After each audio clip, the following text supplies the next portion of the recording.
Okay, 6 o'clock. We'll probably get started. Start with a couple technical things to make sure that people on Zoom are on and here. Have people here tonight. Very good. Okay, this is call the meeting to order. Janet, you want to take the roll call? Alan? Yep. Rockadell? Steve? Yep. And me, yes.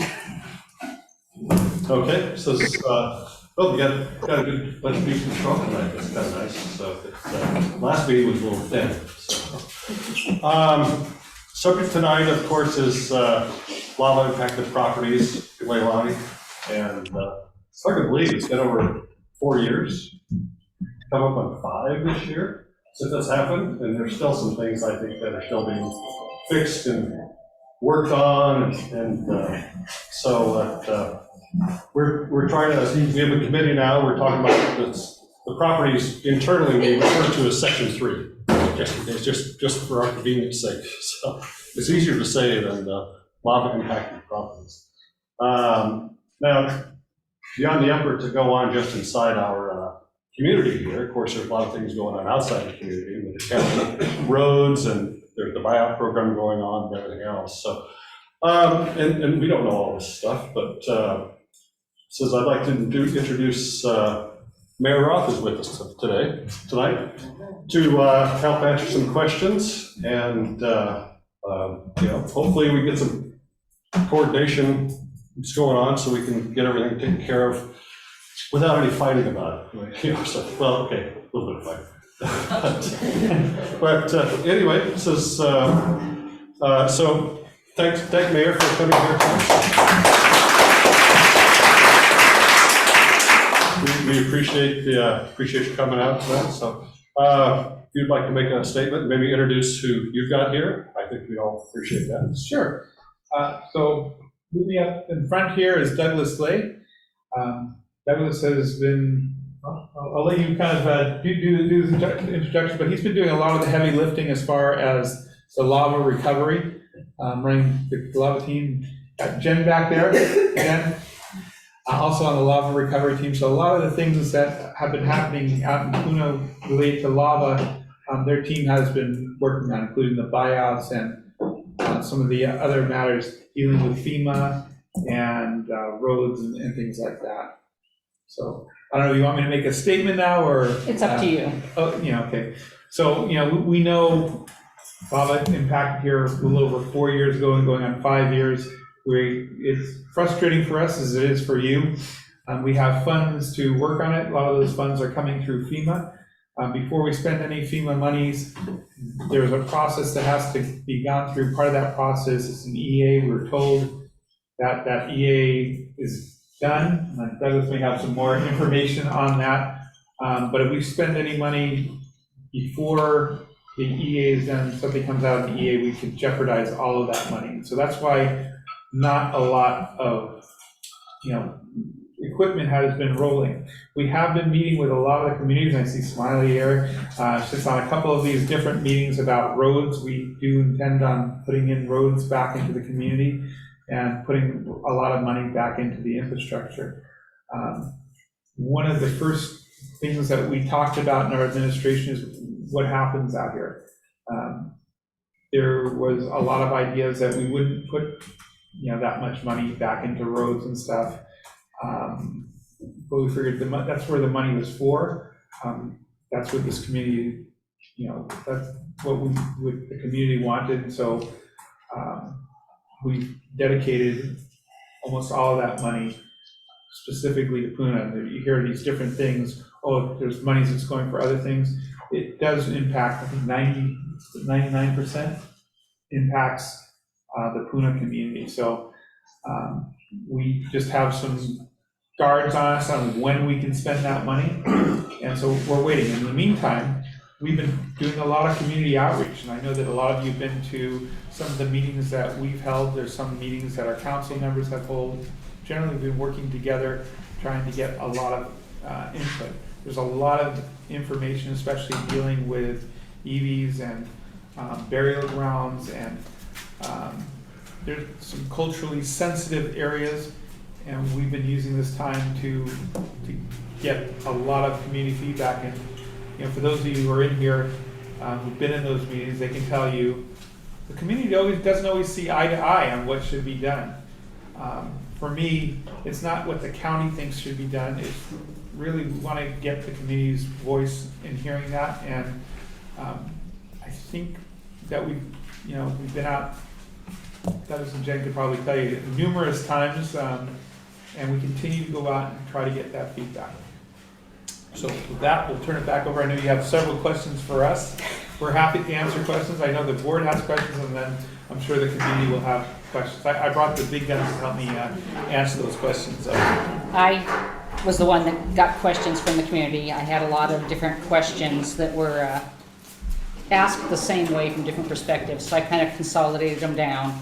So I will read what I have.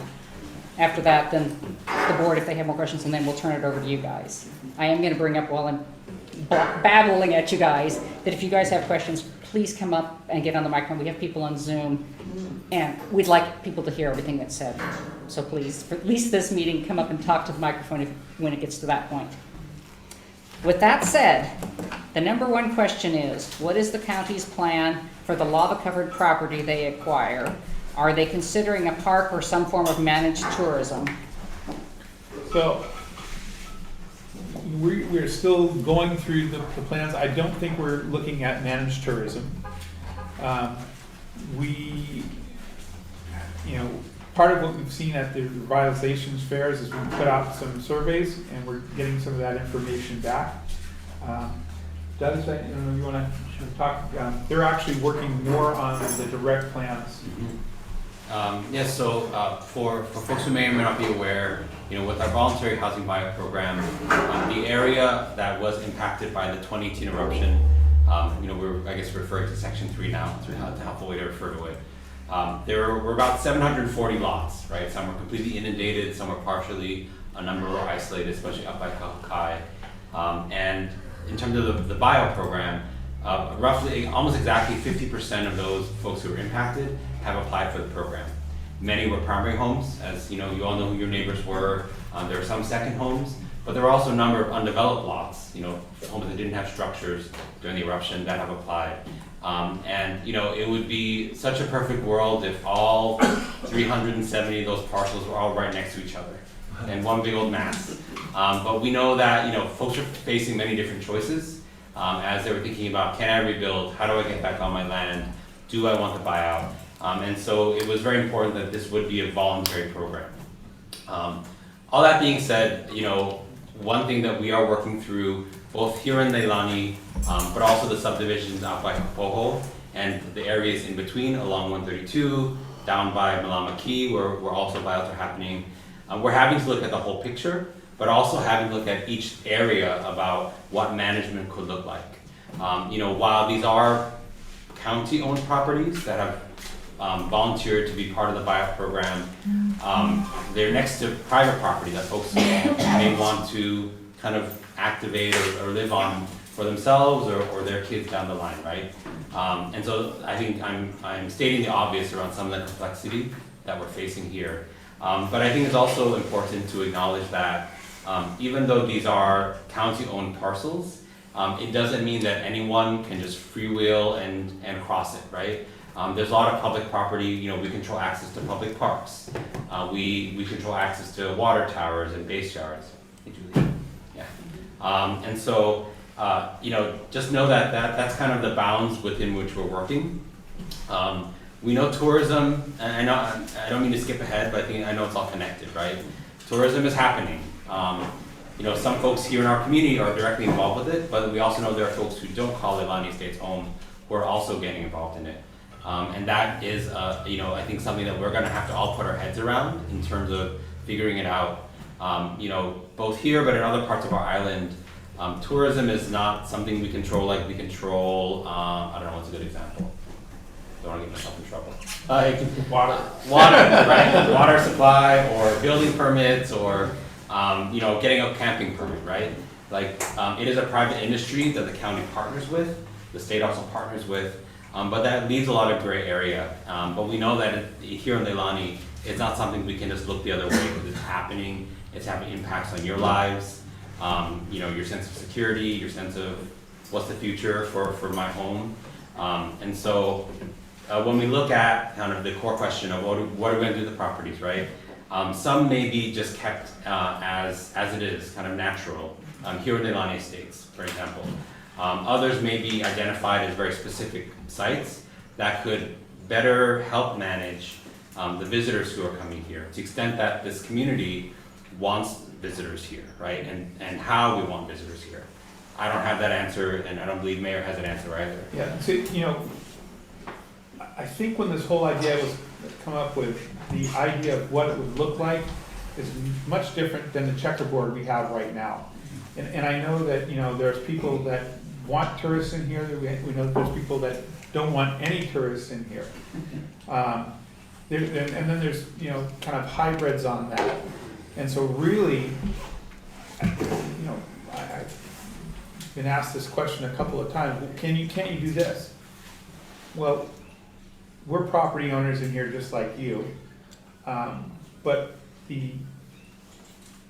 we're not here to come and say, do this. We look to the community association. While we have, you know, voting powers, I don't think we're gonna be using too many of those voting powers to say, this is how you should do it. It's, we wanna hear what the community wants and work with the community association to do it. There are limits on what we can do as far as, you know, giving public money to private subdivisions. And so that, you know, we looked at some things like, some people said want fences around certain places. Started looking at that, and there's actually some constitutional restrictions about where we can put public monies. So we kind of really are coming out to you and saying, as a community, you know, where does that need to go? You have an organization that represents you. And so, you know, it really is important that you're working with the organization, so we can work with one body versus working with 100 different voices on, you know, what we want here.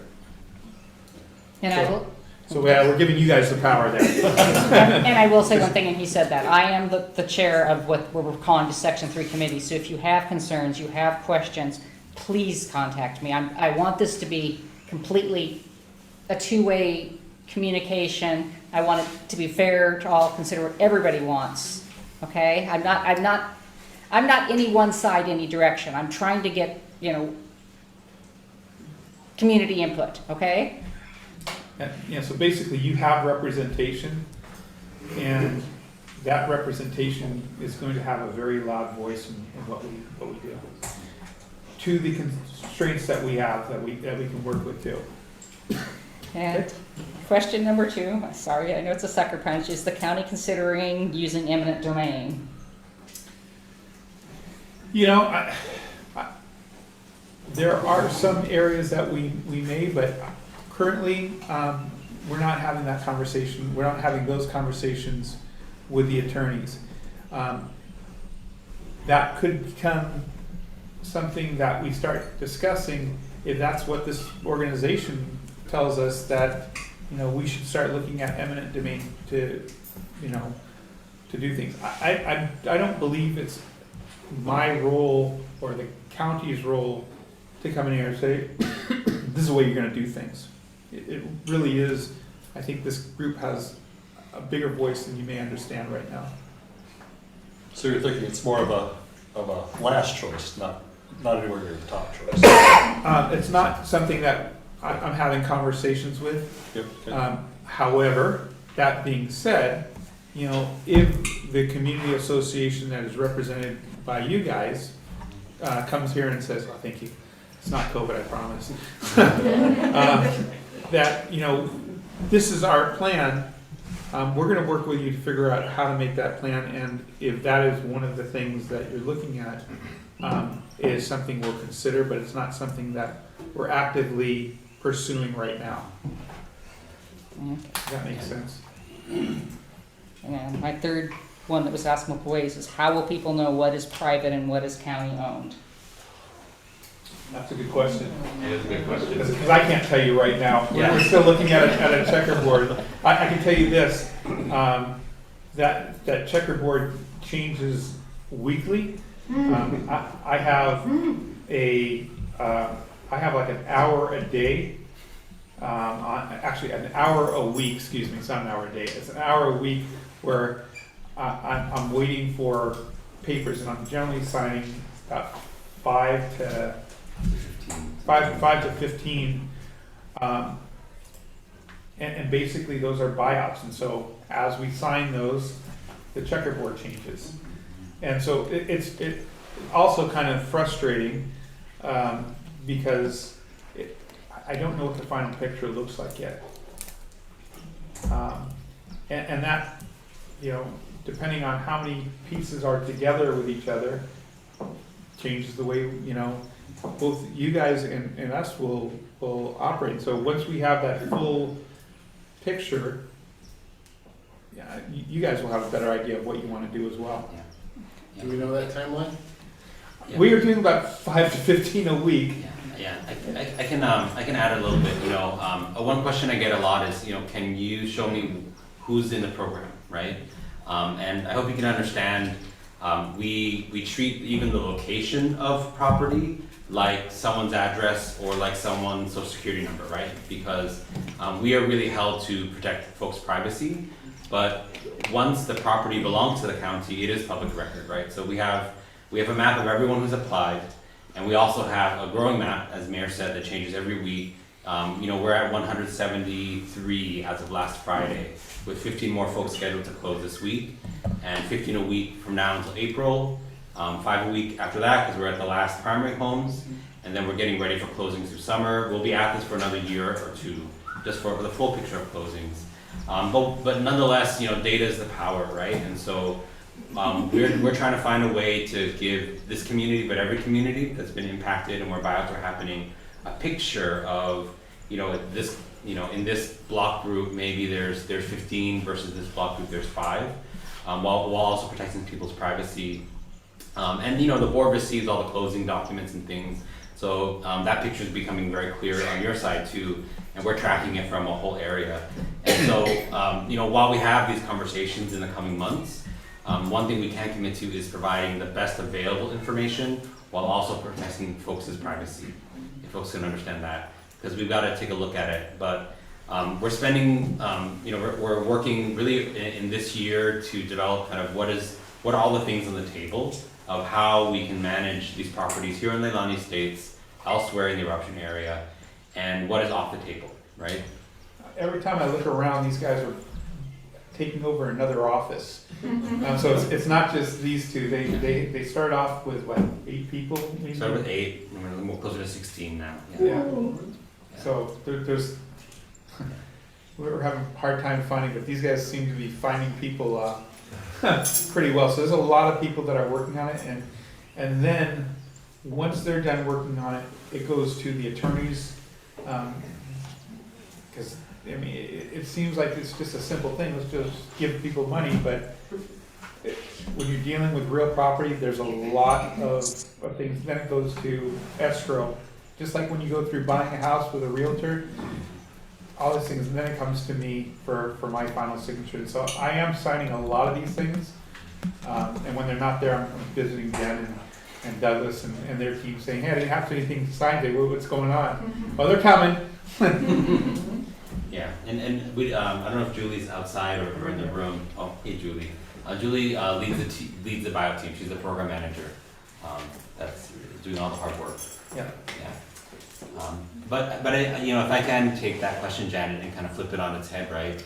I do think it will be important either, for the broader community, maps or whatever, to really get a full picture of which properties are county, which are not.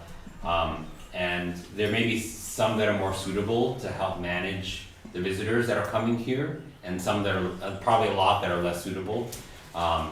We can think of creative ways of just kind of also marking what's what, right?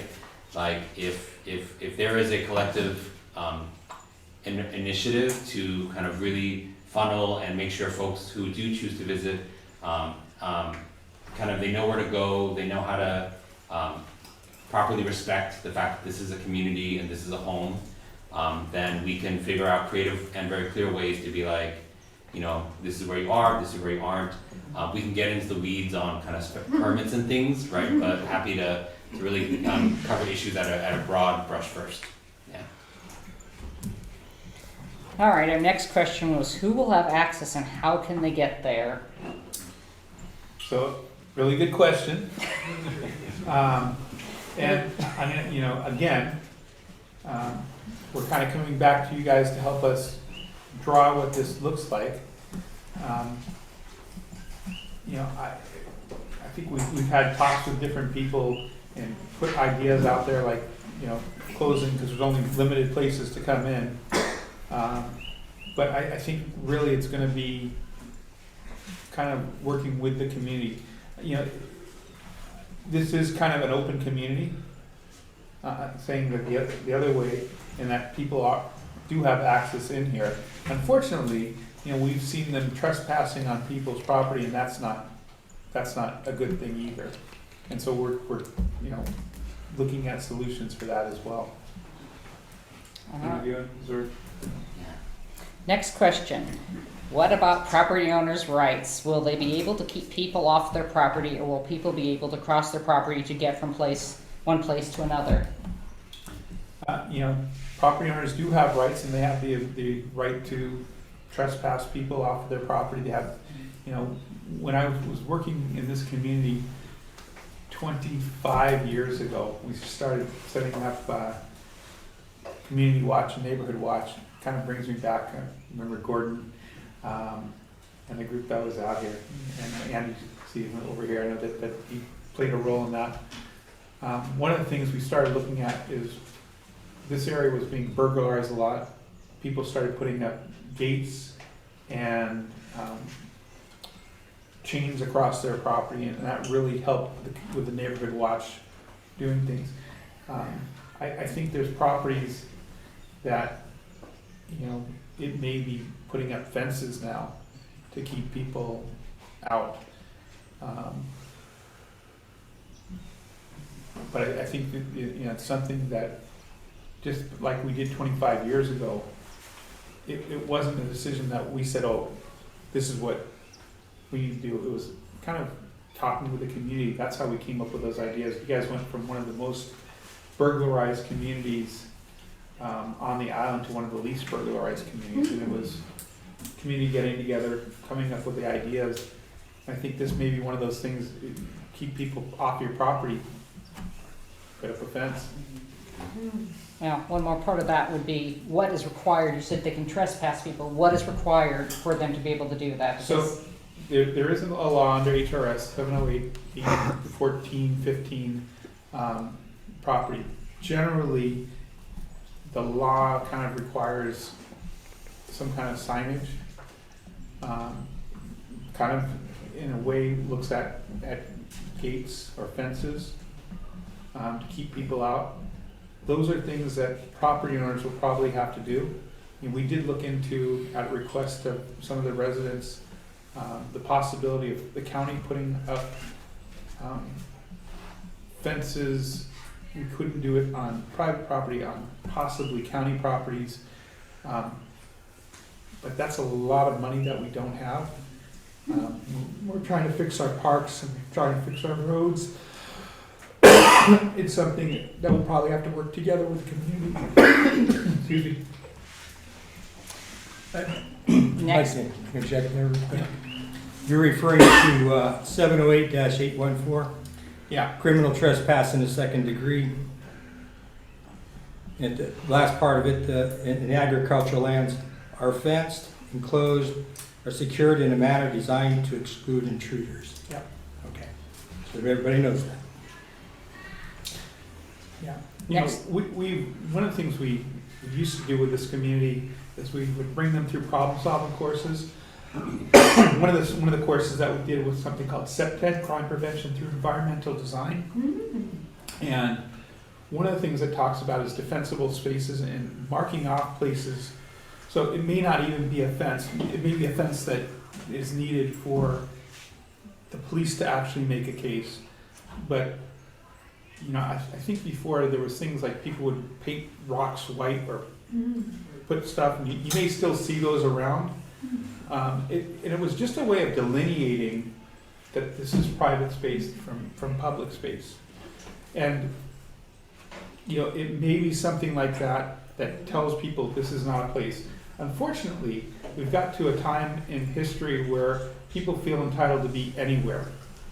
And so, you know, even though we see some places that have fences, people are going through people's fences to do it. But generally, fences do keep people out. And that is the exact section that refers to it. It also talks to letters of, I think, 48 inches or something like that, if you keep on reading into that. On the sign, no trespassing. 12 by 12 square, letters 2 inches high. Right. Right.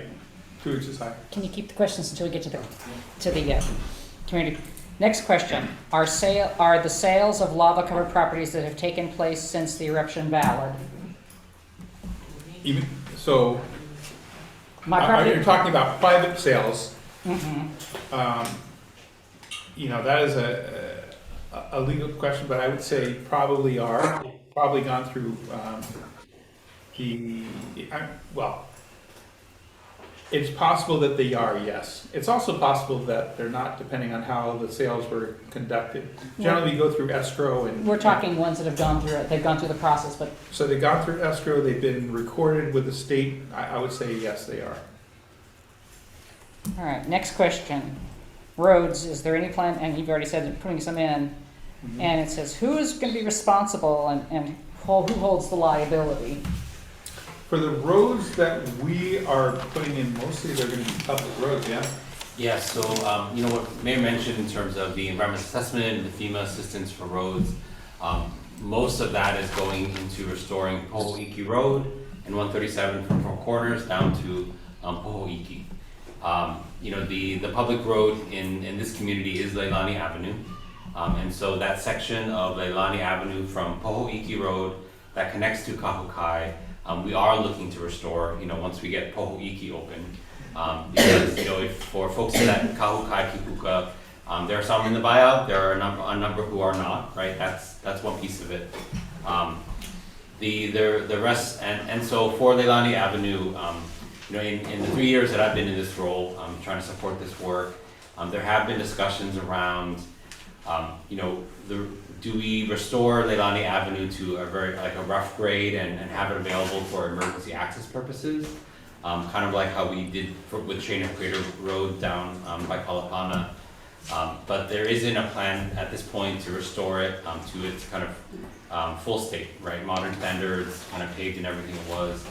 Gating it will be really important, and we know that in some parts of our community, gating a road works really well. Other parts of the community, it takes a lot more management, but really preserving that road for emergency evacuation for any kinds of reasons, right? So the other part of Leilani, which is not inundated, is being impacted. You know, it's my understanding that the remainder of the road network here in Leilani Estates is the responsibility of the association. And it's one reason why I say we now, because we own property here as a county. We pay the dues, right? And we can talk about what that means for Section 3 moving forward.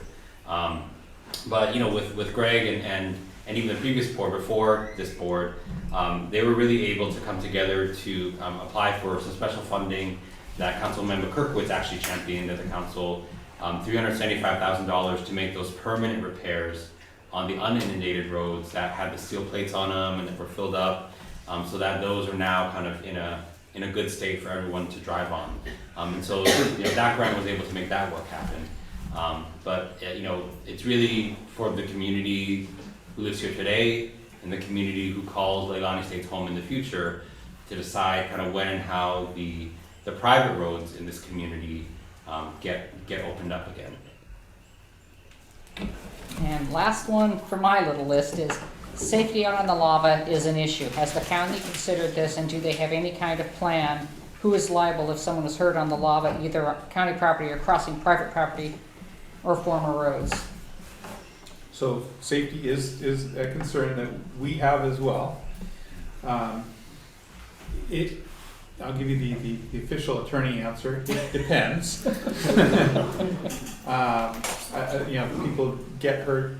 Oftentimes they're assuming risk because there's a lot of signs that are telling people to stay off of the lava. When you start inviting people in, because we know that there's homeowners here that also have been bringing people in. There's liability there. We know that there's tour companies who are unlawfully bringing people in. There's liability there. I don't think there's a really good answer. I'd love to say, we're going to put police officers here. We just don't have people to police this 24/7 to do it. So we are still looking at stuff. I don't know, Doug, if you have anything that you want to. I know you talked to all the departments about this as well. Yeah, I think your legal answer is a solid one. It's kind of where we are now, but just from where I sit, for us to be able to have a dialogue and figure out the plan for managing access, whatever that looks like, I feel like that's the best thing we can do to kind of limit the risk and limit the liability for both the county on the parcels that the county owns and the ones that are owned by private individuals. So marking them, from the get-go in 2-inch lettering, entering at your own risk, right? I think those are the kind of things that are the few options that we do have if we can make it work for us. And a lot of those, areas are already marked in there. The other thing that you should know is that the association also bears some of the risk as well, as far as lawsuits. No. And so, as members of the association, we're also concerned because we get, double the viewing there. And so one of the things that we encourage the community to do, as we've done with crime in this area, is to work with the community to help come up with plans for that as well. All right, board. More questions? You mentioned EA and the $375,000 grant. We took $375,000 of our dollars and matched that to do the road repairs that were done. We've also had some ground penetrating radar studies done. We know there's some large voids under some of our roads. We have some roads that are starting to sag significantly. Got some additional cracking. Is there any funds going to be available in the near future to supplement our additional road repairs that were effective of the Kilauea event? Yeah, so with the change in the code that enabled the first program, the Kilauea Recovery Grant Program 2 years ago, that enabled us to do a second year of funding. And so this is all something that our team and Councilmember Kirkowitz are partnering on to work on a second year of funding. We do want to revise some of the code language because I think some of the requirements in there, just from our lessons learned from the grant program, we might want to revisit, change a bit. We're not going to totally redo the thing, but for example, expanding kind of who can apply, right? So not just 501c3 not-for-profits is an example. Long story short, we are looking to do a second round of funding and recognize that, when the project started, 375 might have been enough. It doubled, unfortunately, given the timing of things. And with the new changes in the roads too, then, we'd really encourage you folks to apply when we do get it open again later this year. And the other thing that Doug is talking about is right now with current rules and laws that we have, we're going to need to make some changes, and we really encourage you as a community to support those changes in the law, because without those changes, it's very difficult to do. So until the additional funding is available, we have one particular area, the sag is 4 or 5 inches deep. We've barricaded it off, not allow people to go over it. If that needs repairs and we repair it out of our funds, can we use the application process to get those funds back in the future? Sure. You want to answer? No, go ahead. Okay. I have a little bit different answer on this though. Go ahead. Yeah. So there have been projects where we have been able to refund folks for an outlay of funds before their funds were awarded. So yes, that is possible. But I will, I will emphasize that the application process it is a competitive and fair request for proposals process, and so While I can say that I encourage the association to pursue it, there's no guarantee of commitment of funds, and there will be other folks who are working to compete for the same funds. But your project was successful the first time, and want to acknowledge that you clearly have the capacity to deliver on a project of this scale, which is a big part of it. Making sure that folks can speak to it. There's such a direct tie back to the eruption that isn't a question either. That's also an important part of it. But there's hoops that we have, but I just want to make sure you heard that, is that we can't guarantee you're going to get these funds. While you guys have a good track record, which is a positive, there's also changes that, need to be made. So we have some hoops that have to be jumped through before that can happen. And, that's what I'm saying. This community is all part of that, and, as we go through these hoops, we need your assistance in making that happen. You have a very supportive council member out here, but she's one of 9. We were talking about roads at the end of Leilani going down. On the county road, there is lava that if it was removed, it'd be pretty easy to reconnect Leilani Avenue to Nohea Street, which would reopen 6 properties to the community to occupy. And some of the people on Nohea have expressed the concern that they would like to have that as an emergency exit. And of course, a lot of them expressed the concern they don't want the through traffic. Will that ever be considered to move that barricade and open that right away to our residents? So let me throw that back to the board. Will that ever be considered to? Again, I can't stress how much you as a board, as representatives, are going to play in this picture of what happens in the future, which really, emphasize the importance as you as a community working together with your board. So I could say, yeah, that's our plan, but that'd be disingenuous, coming and saying, look, we're also working with you, and we expect, your voice to play a role in the decisions that we're making. So the answer is it could. Thank you. And it may not. Your turn. You guys already asked good questions.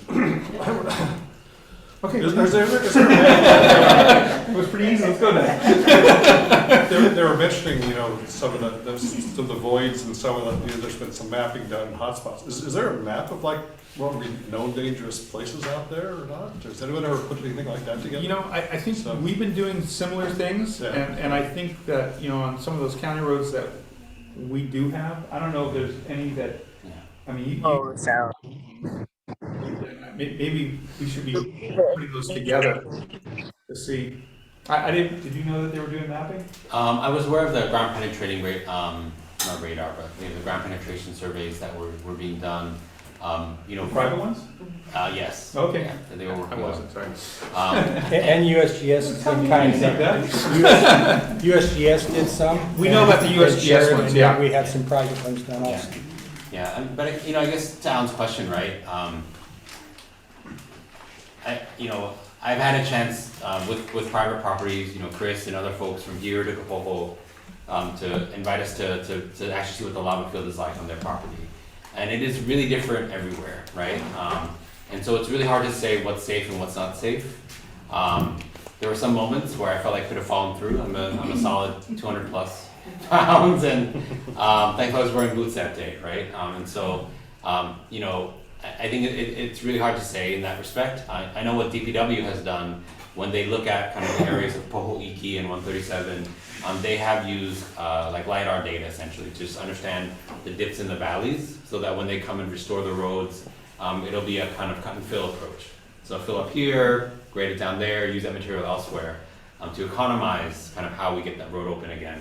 And so they have that, right? So they can tell you where kind of the luas are and where the peaks are, but at the same time, I can't tell you based on that data whether I'd get my nephew out there to hike or not, and that's really got to be the ground experience that I know a lot of folks here have about where is safe to go, where is not safe to go.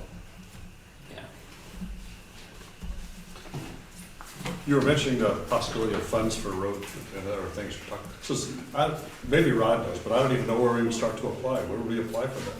Sure. What office do we talk to? So it's our team, Patty Pinto, who's our staff member, who's managing the grant program.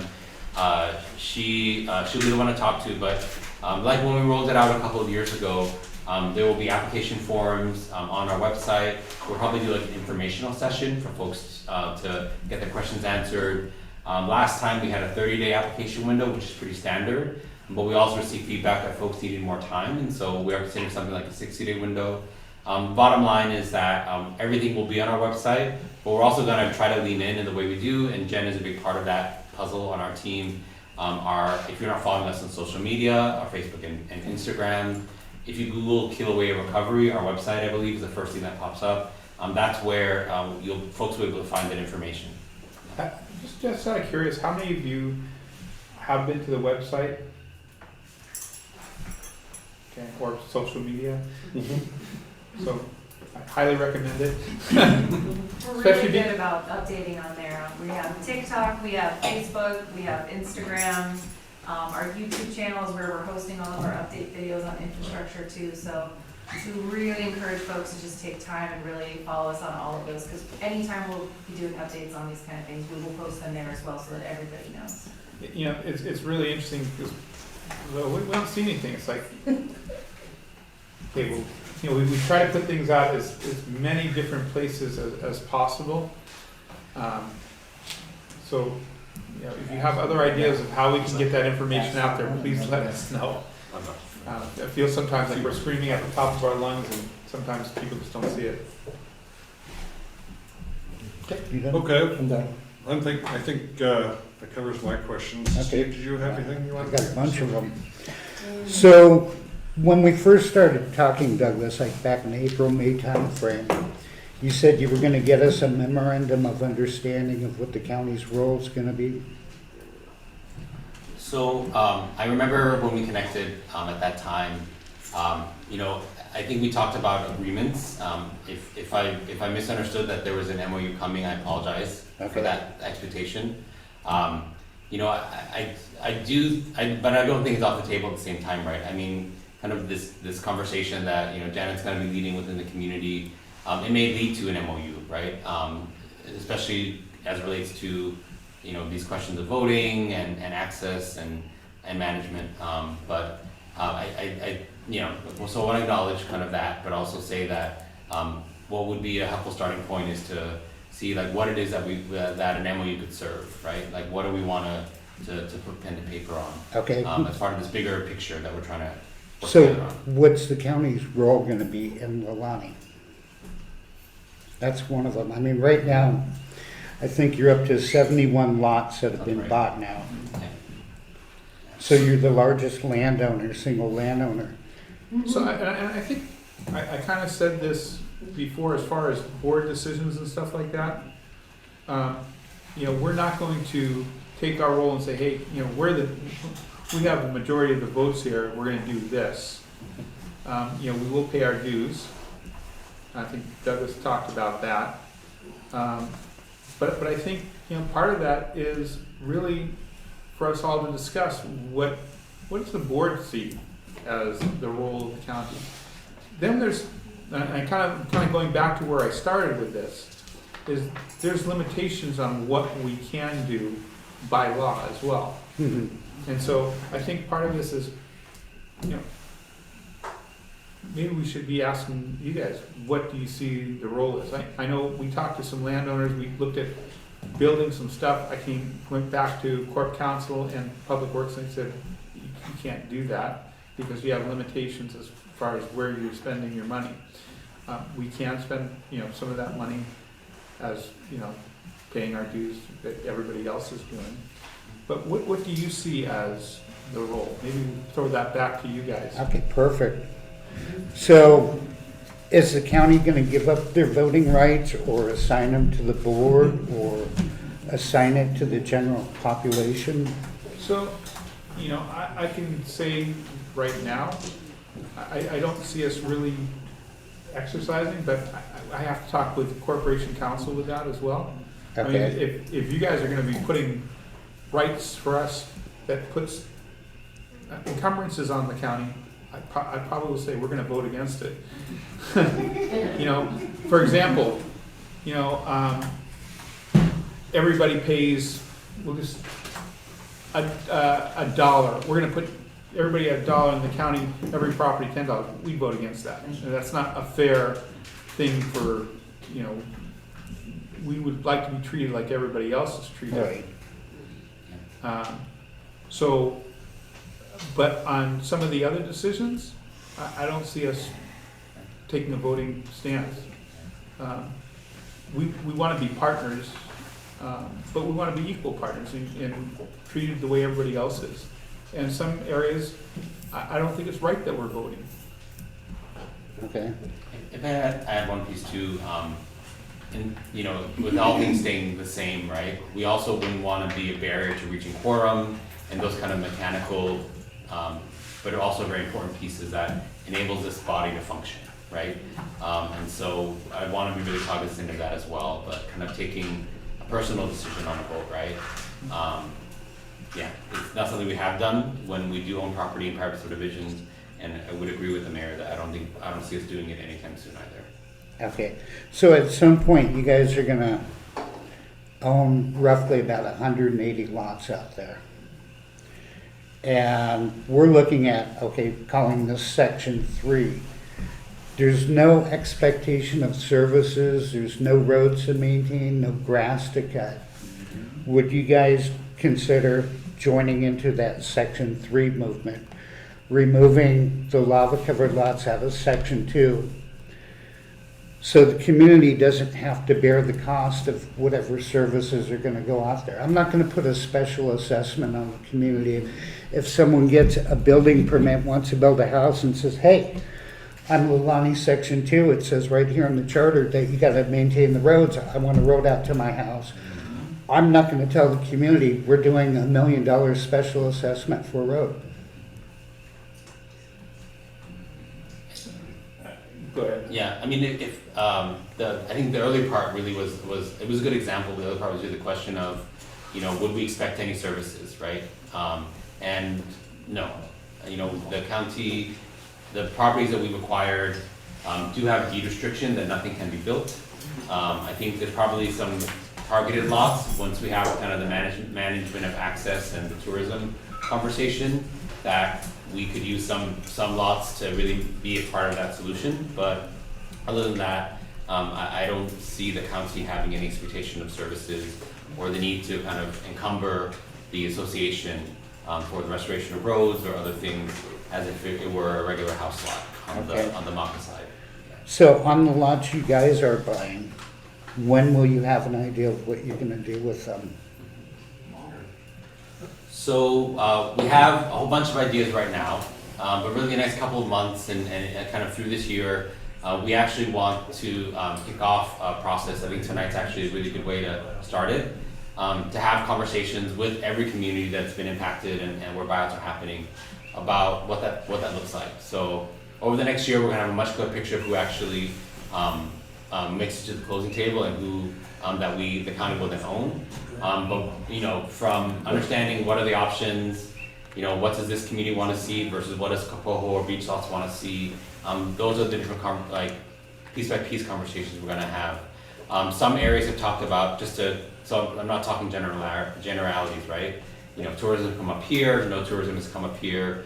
Some folks have talked about agriculture as an area, like in some parts of the eruption area, that's probably more feasible than others, whether we're talking about 1 acre lots or 12 5-acre lots that are all next to each other, right?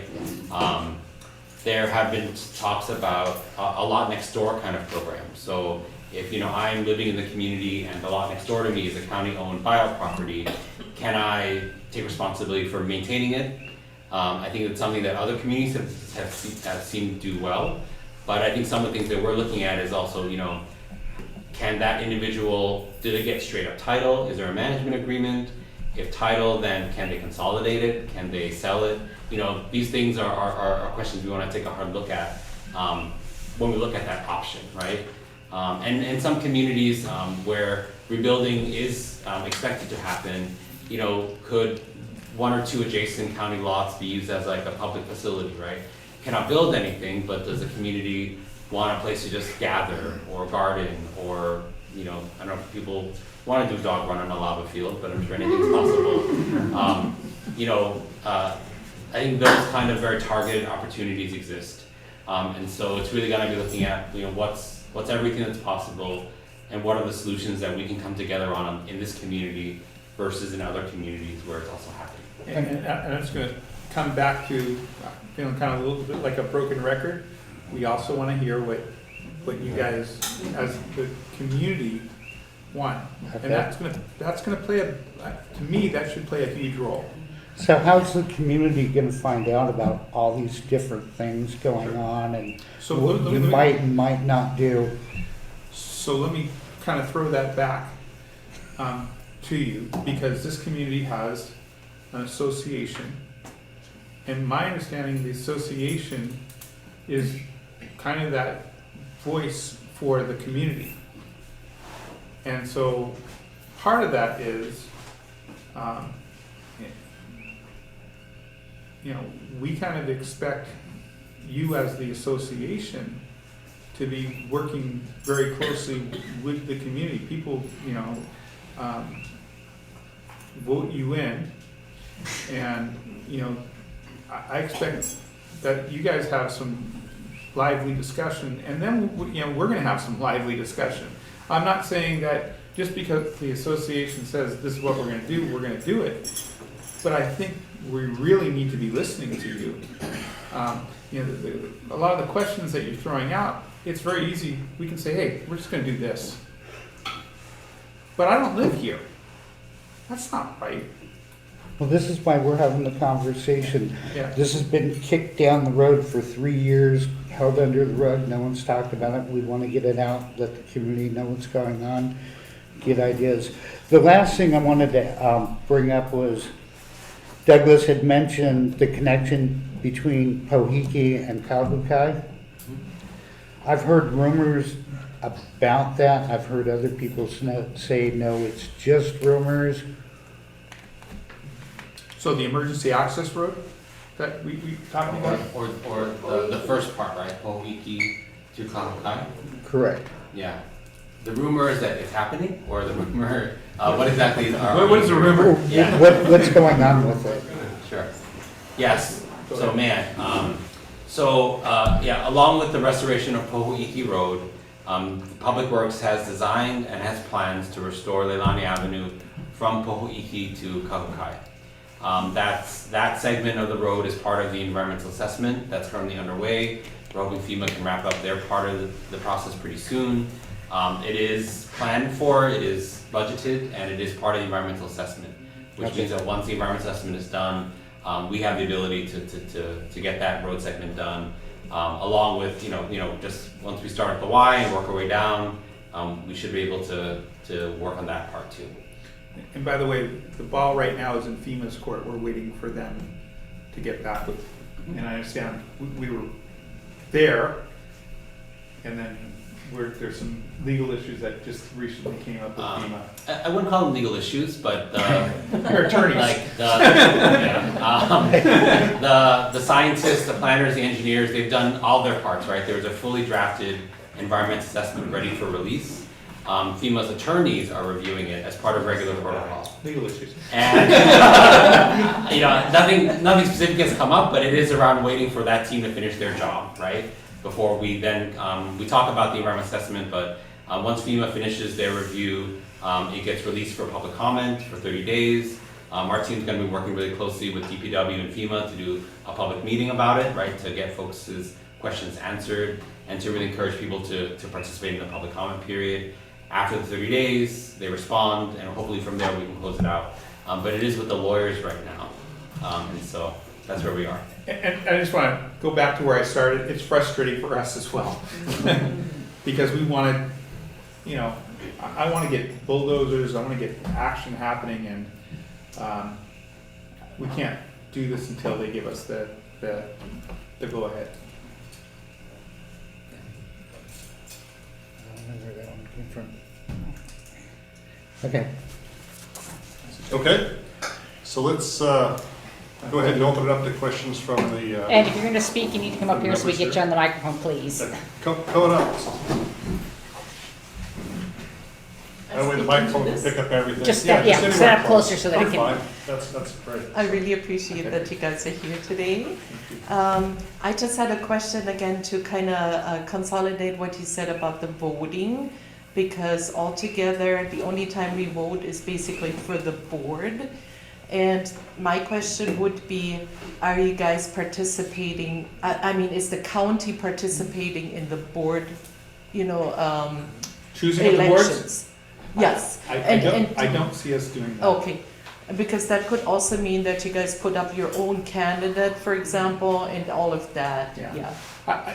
That's the kind of thing, to me, that's just wrong. So you would then, when I hear this, or if I hear this right, you would be a silent partner, more or less, in this? For something like that, I think we should be a silent party. Okay, The way I see this, you live out here, you know everybody that's out here. I'd much rather have the community making those kinds of choices. But, if board came and said, we want to charge the county this yeah. and, ourselves this, that's something we Yeah, probably. I mean, that would be a board decision, Right. and then the county would say no. Right. Yeah, okay. But, that's a great example though. Who, I don't think I should be making that decision. Okay, yeah, thank you. Thank you. Next.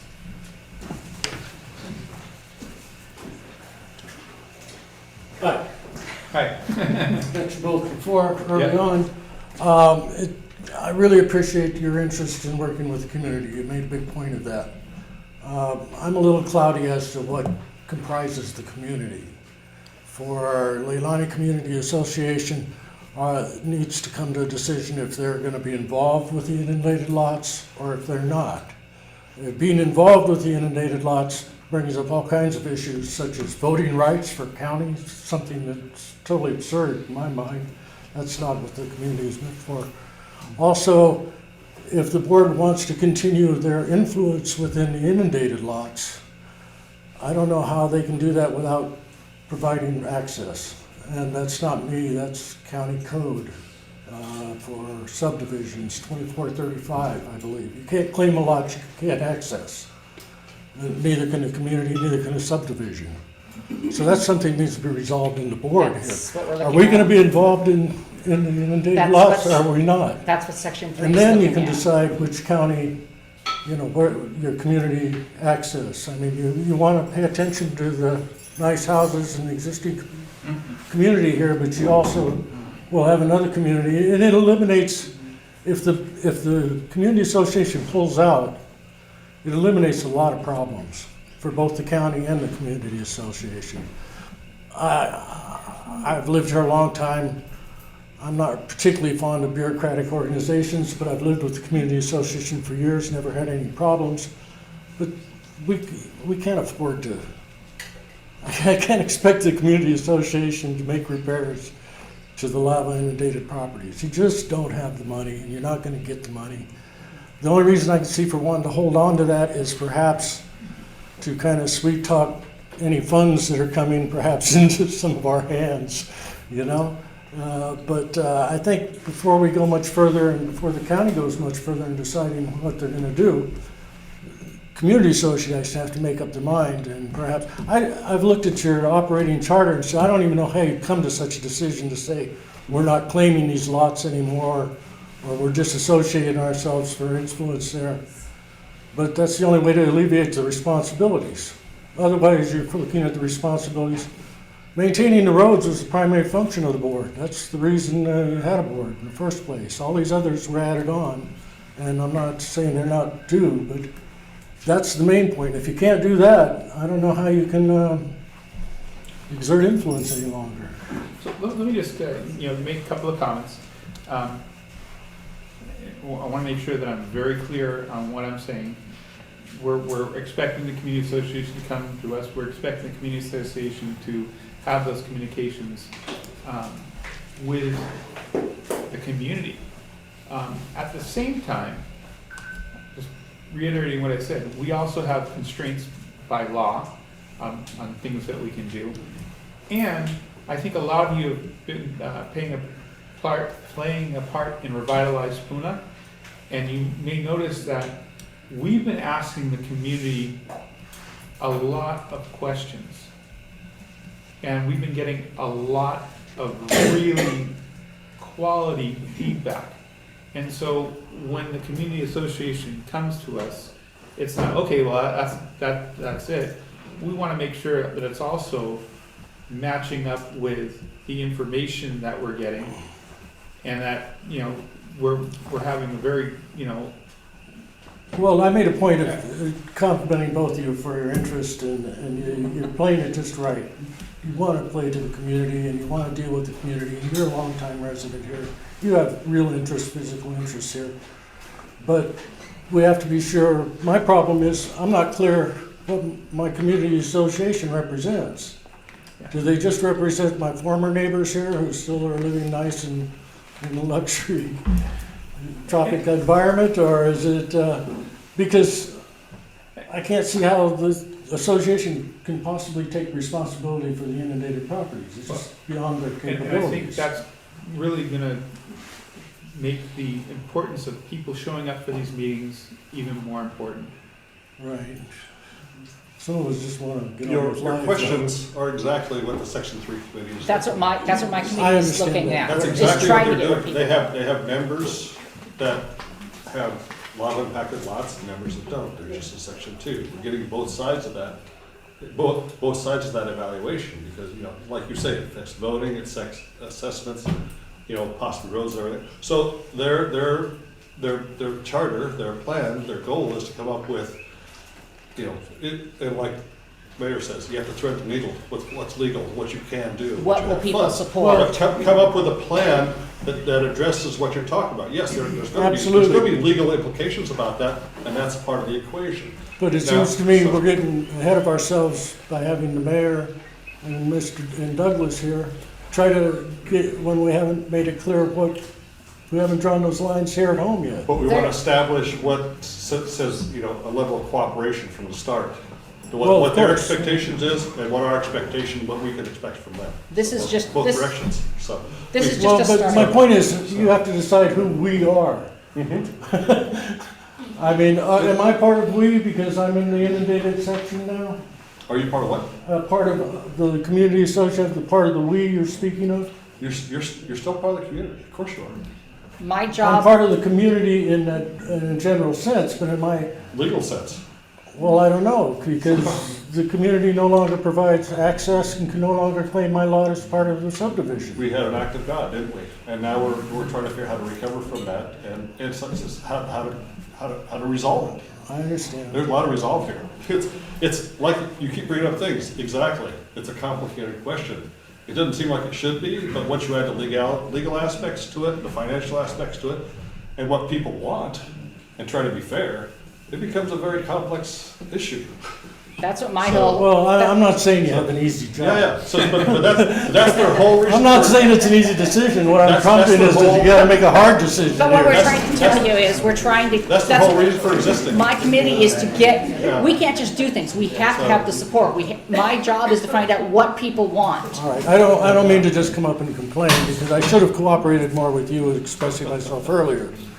But I knew that you were in charge of this, but I'm hesitant to get involved really with, But my whole thing is, I need people input, and that's my whole thing Yeah. is, you know, we have ideas of what, you know, what we would like to see, but will the community support it? I can't, the committee can't, the board can't do anything without community support. We've got to see where the community lies on this. And let me just, you know, pretty nebulous area there. I'm at the starting line. Give Let me me just a throw this little out there.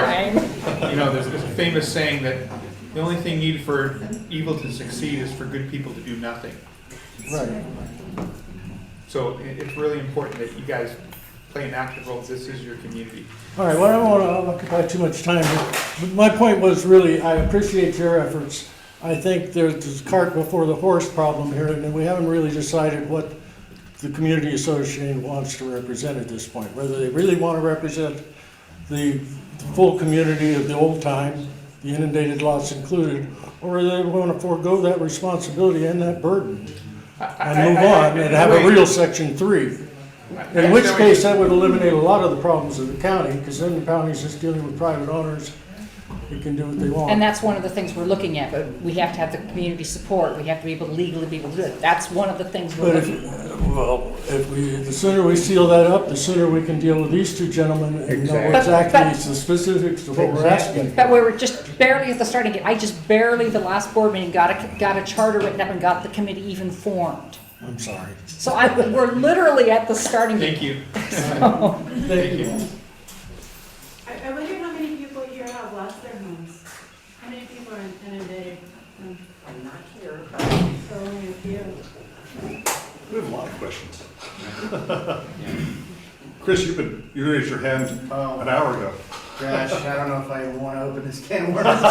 No, Do it. look, I'm just saying. Microphone. Chris, up here. Come on up, come on up. Okay. Come on down. All right, so it's like an onion. There's a lot of different layers, right? It's a very complex situation that we're in. We've got the county buying lots. We got private individuals buying lots, and we got people that can't get rid of them fast enough, you know. Then we got people that are in this room right now that feel like they can go wherever the heck they want and do, you know, they're pushing to have unrestricted access to other people's property. And that to me is a problem.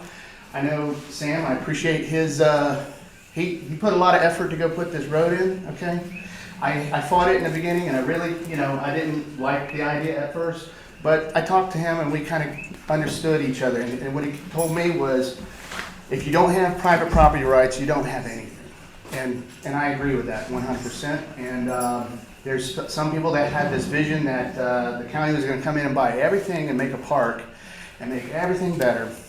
And it just isn't as easy as that. And then you got people that are running tours that want to push their way onto other people's property against their will, and that's not cool.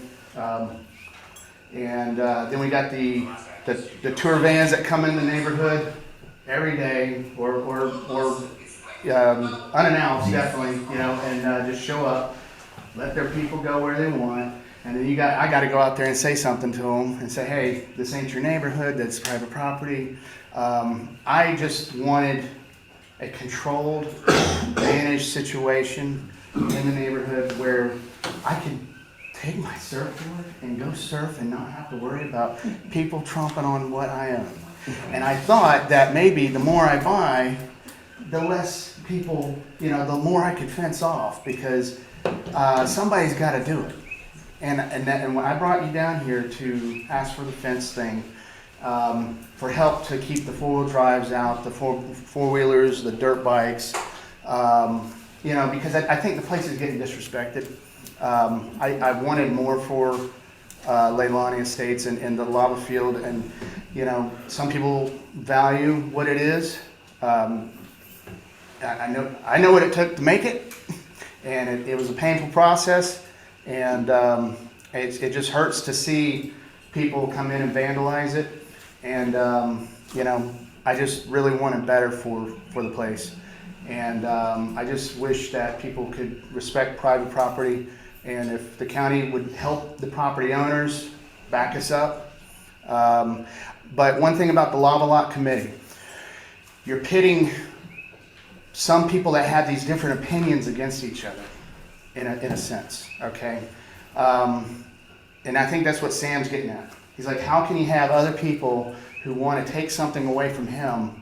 Because am I right? There are people that want to take that, would like you. I don't know. I mean, I know, because I know they want to do it to me, okay? So they would love for you to strip us of our property rights and take the land that, you know, that's their dream, you know, so they can go hike out anywhere they want to go, anytime they want to go, and they don't have to hear it from anybody. And it's just, we're just trying to come to a balance here, you know, but at the end of the day, private property has to be respected and preserved, and I don't think we're all going to agree on the same thing. And how would that be fair to somebody that owns lava land to get outnumbered by people who don't own any of it, never did. You see what I'm saying? That's not right.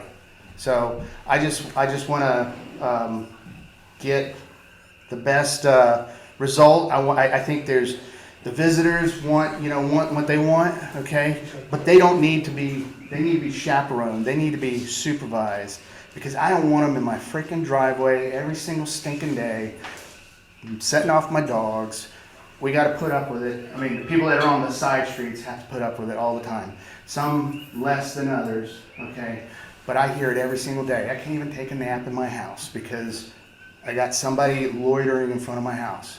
It's frustrating, and that's what it feels like a failure of management, of the area. And I mean everything from Moku down because the houses, the people that live down there are, constantly inundated by people coming in that really don't belong there.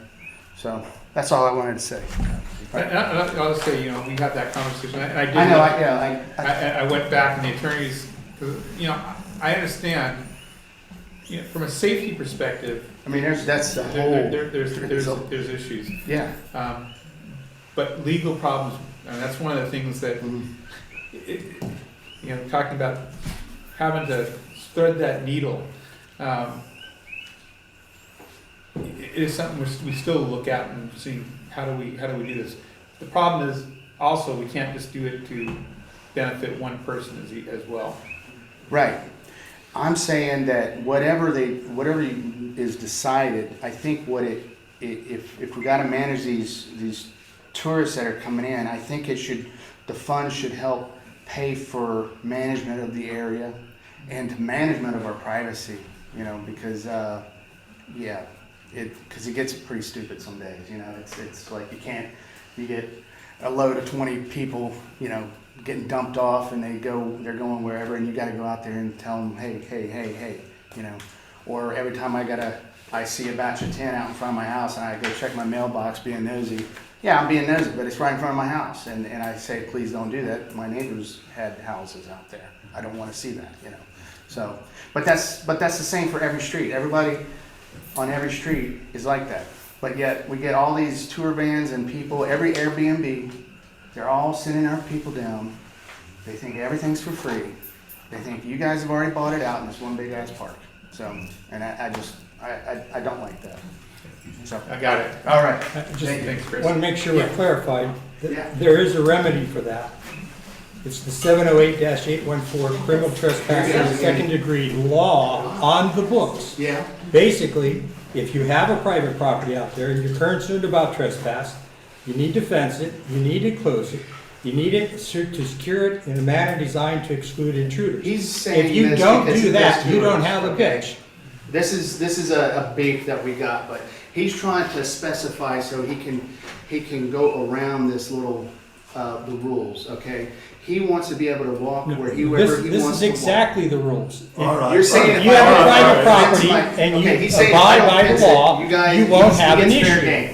I've got a camera on my property, and I've got no trespass, keep out, and this guy wants to go past it. So let me say this. There's criminal laws and there's civil laws. Yeah. And there's both criminal and civil trespass laws. And this is the criminal law, there's also a civil law.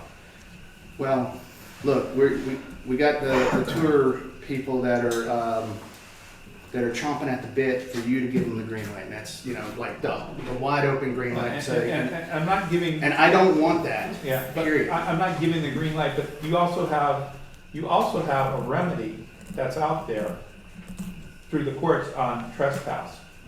It's a daunting. It's a lot. It's forever BS.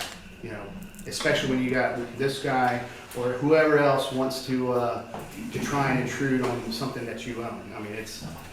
I think that's a mischaracterization. I have no desire to go on your properties. If you legally mark them, I would not have a chance to accidentally stray.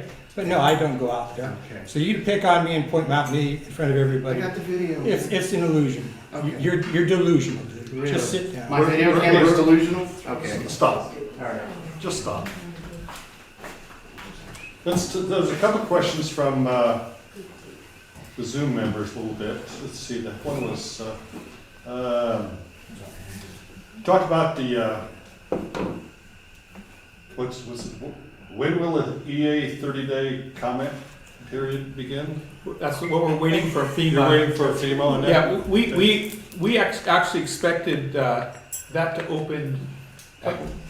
Back in November and then January, and now here we are. So the ball is right now in FEMA's court, and we're pushing them, but we're waiting for them to do that. Okay, there's one more question here.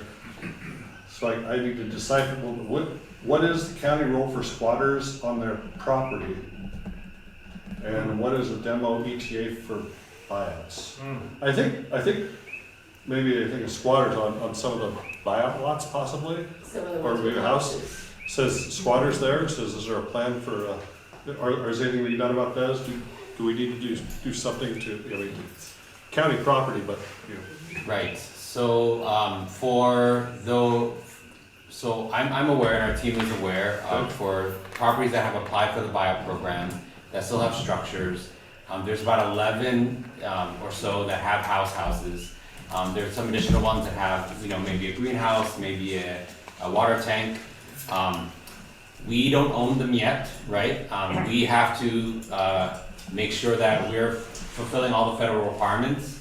And one part of that federal requirement is doing an archaeological and biological understanding of it. We're clearing through that necessary paperwork, but essentially we've got to clear that, and then we can put them into escrow, and then we'll own them. And then pick up the houses. The squatter issue, yeah, right. and the squatter issue is one part of it, right? I know of at least one or two cases. There may be additional. Essentially, the deed says that like any acquisition of property, right? Your stuff and your people are not there anymore, and that's part of kind of the acquisition of the property. But our team's also been talking with the local officers here too, so that when we are kind of ready to do that, and we're not close, but when we are, then we also want to work with the association to deal with that situation on those properties. But we don't own them yet because we haven't been able to clear everything just yet. So it's still the problem of those owners right now, fortunately. Okay. Do I understand that structures on the buyout lots will be demolished? Correct, yes. Correct. Alan, we've got someone back here that keeps raising his hand. Could you walk up here so we can? Come on up. Please. My question has to do with something in Puna that might shed some light on things that have been brought up tonight that regard trespassing, property rights.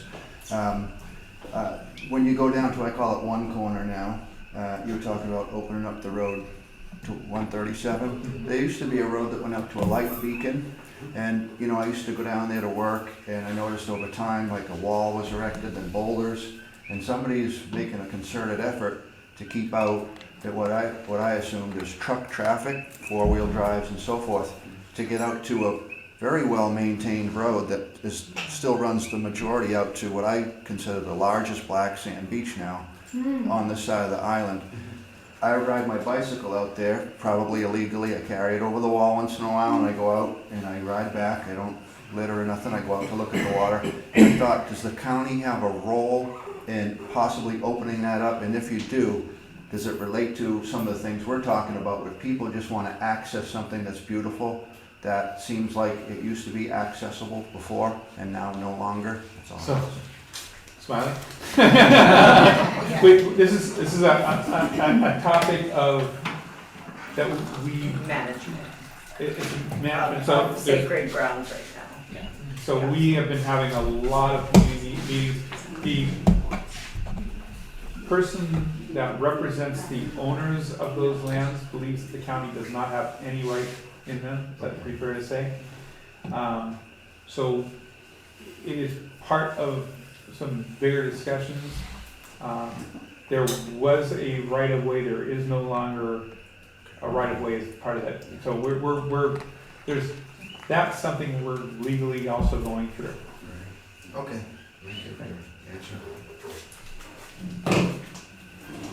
Well, Great question, by the way. Something that I'm not seeking any answers except on one, but I have 3 or 4 questions. I'm confused a little bit because I don't understand where Lava 3, and I'm pointing to the map on the wall here, actually borders and outlines. So I've heard the numbers 370 parcels. So is that Lava 3?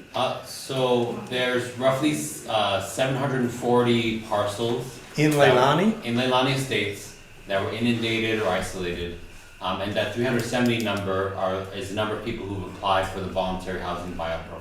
Okay, I also heard 173, then we're going 15 a week through April, then 5 a week.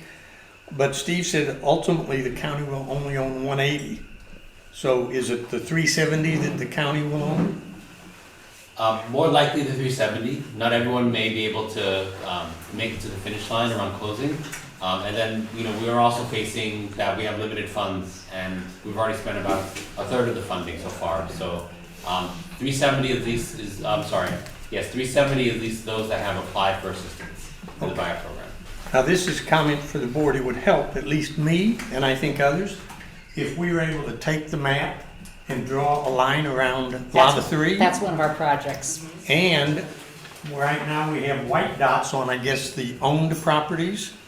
If we could put maybe yellow dots on the ones that are going to go into escrow that have applied, and red or green on the ones the county owns, it will give us a lot of clarification on who owns what, especially when we maybe come to that eminent domain question. If all of the lots except one is right in the middle and the people are unwilling to budge, that may create a circumstance, but Jim, because of the, from my understanding, because they have privacy compliance and all that, they can't, because I've asked for all that, and they told me all they could give us is when we get the title demand. So maybe red's on the ones that have title. The 70 or so that have Yeah, already the transacted. 71 that went through, we could go and put a blue dot on that map Okay. saying it's county owned. I've got that written down. all right, that would help. And then the line, that would help too. Douglas, you mentioned round 2 later this year. Do you have any idea when, so we can be anticipating that? I wish I did, but I don't right now. The first step is going to be working with a council member to do some of those changes to the code, and we will roll out the program shortly thereafter. Okay, the use of the word or the pronouns, this is 2023 pronouns, we own the property or the county. If the county owns, that means everybody on this island essentially owns those lots. Is that true or false? To a certain degree, yes. Well, it has to do with trespass particularly. Right. If the county owns it, I can walk on that property? Maybe? Can I? Well, go ahead. I have consulted with the Corporation Council on that question because we get the question a lot. While I don't have the citation in my head, I'm not an attorney. There is state law that provides folks like the counties across our state to control access to public property. There's law specific to park closures, for example. There's fences around water towers, base yards. We close our county building at a certain hour of each night, even though it is the asset of the people and public property. It doesn't mean that anyone resident of our island can come and go as they please. Thank you. And my final question, so that I can go home and get permitted in. My wife wanted me to mention, or at least ask what you guys are doing about Highway 130. The traffic is just terrible, terrible, terrible. Highway 130 is a state road. I have a lot of headaches. That's not one of ours, so. But thanks for asking. Anybody else? Okay, anybody else? We're probably running to the end of our time pretty quick. Got one more question, One more. sir. Last one. Go with one, so. Hi, I'm new here and I know nothing.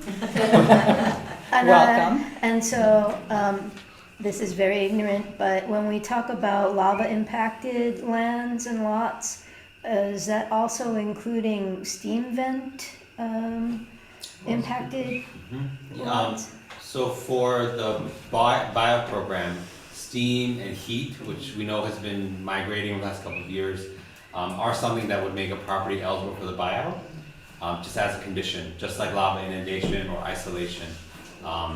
But we aren't accepting applications right now, but yeah, that is one piece of it. There's a couple properties even down by Ala Ili, other side of the highway where the heat and the steam has been quite significant, and a couple folks have applied there.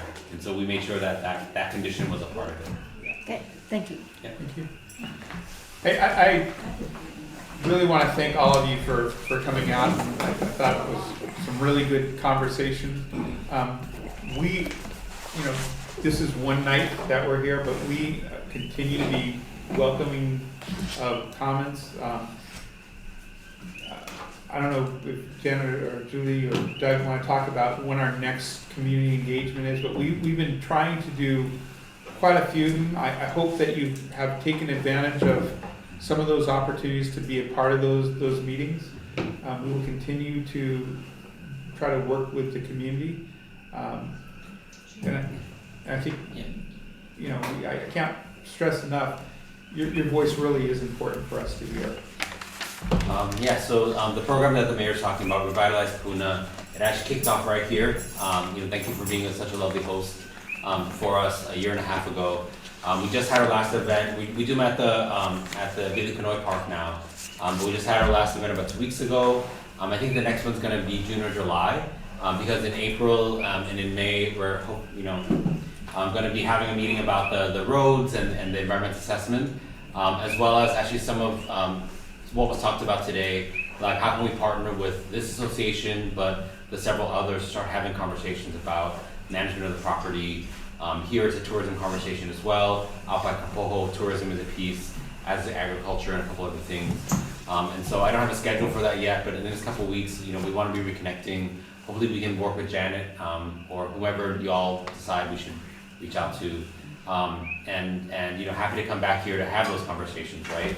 But I also kind of want to acknowledge too, if you'll indulge me, we know that a lot of folks who did lose their homes and lose their properties are no longer living here in Leilani Estates. Some folks moved Mauka, but some folks are not living on this island. And we've experienced kind of how challenging it can be to get in touch with them, even when they apply for the buyout program. And so I know that there's a real commitment in this community to make sure folks are connected. But we would welcome your advice and of course your assistance to help reconnect with those folks. Even if it's a cell phone, a text, hey, we're talking about what's going to happen on the property that, that was inundated. We know we'll need that help because we're already seeing it, right, with so many folks who no longer call this community home. Yeah. And thank you to the board for hosting us tonight. And Thanks for coming out. Available more. It's kind of nice because we were forwarded a committee, and we're 100% confident exactly where the committee could go with their findings. Other than that, so now we've got a path. Now I'm pretty confident that the county's going to work with us now. And now they got to do their job and put together a plan, get it established, and then we'll figure out how to drive it through. So. And so one of the things is the committee's going to work on things. We'll figure out a plan on how to, because we want consensus from the members too. We'll never have 100% obviously, but still, we got to get the consensus to make sure that we're going to have enough people satisfied with doing this from what the committee does and pushes forward. So, and that's, we're trying to represent everybody. Okay. Thank you. Thank you for coming out. Thank you. So we really appreciate it. Motion to adjourn? Second. Agree? Yep. Passes? All right, everyone, have a good night. Okay.